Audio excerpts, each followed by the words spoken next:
Μια αλλιώτικη πεθερά. Η πεθερά που κράτησε το μυστικό της νύφης της και αγίασε.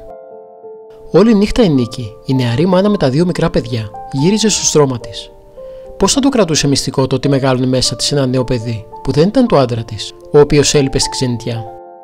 Είχε σχεδόν αποφασίσει να πάει και να τελειώσει τη ζωή της, πέφτοντας στο ποτάμι, παρακάτω από το χωριό με τη μεγάλη ρουφίχτρα.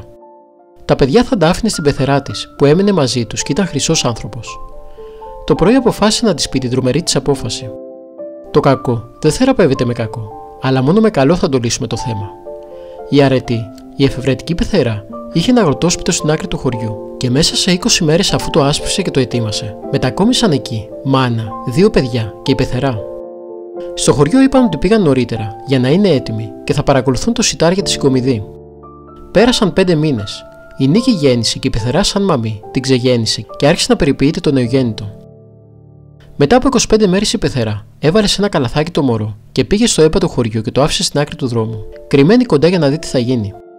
Το μωρό ξύπνησε, άρχισε να κλαίει και δύο περαστικοί άκουσαν το κλάμα του και έκπληκτοι πλησίασαν το καλάθι. Η αρετή που παραφύλακε προσευχόμενη πετάχτηκε πάνω, άρπαξε το μωρό και άρχισε να το χορεύει λέγοντας: «Το είχα τάμα να μεγαλώσω ένα ορφανό, και να που μου το έστειλε ο Θεός. Ας έρθουν να το αναζητήσουν οι δικοί του», και απομακρύνθηκε με το μωράκι στην αγκαλιά. Το χωριό έμαθε ότι η καλόψυχη αρετή μάζεψε ένα ορφανό, και έτσι μεγάλωνε μαζί με τα άλλα, ώσπου ήρθε ο πατέρας. «Τίνος είναι το παιδί, μάνα?» ρώτησε. «Είναι δικό μου και θα το μεγαλώσω», απάντησε η αρετή, «γιατί το βρήκα πεντάρφανο στο δρόμο». Η Νίκη πρόλαβε και σκούπισε 2 δάκρυα πριν τη δει ο άνδρας της, ο οποίος δέχτηκε την ευεργεσία της μάνας του. Ο άνδρας δεν ξαναέφυγε πια για την ξενιτιά και η οικογένεια απέκτησε άλλα 2 παιδιά και μεγάλωσαν όλα μαζί. Μετά από 12 χρόνια πέθανε η αρετή και όταν την έθαψαν ήταν ζεστή και σε 40 μέρες φύτρωσε στον τάφο της ένας βασιλικός που επάνω στον χρόνο είχε γίνει θάμνος που κατασκήνωσαν τα πουλιά. Η Νίκη, που ήξερε τι μεγάλο καλό είχε κάνει η πεθερά της, για χρόνια σιωπούσε. Μα κάποτε αποκάλυψε το μυστικό στο σύζυγό της.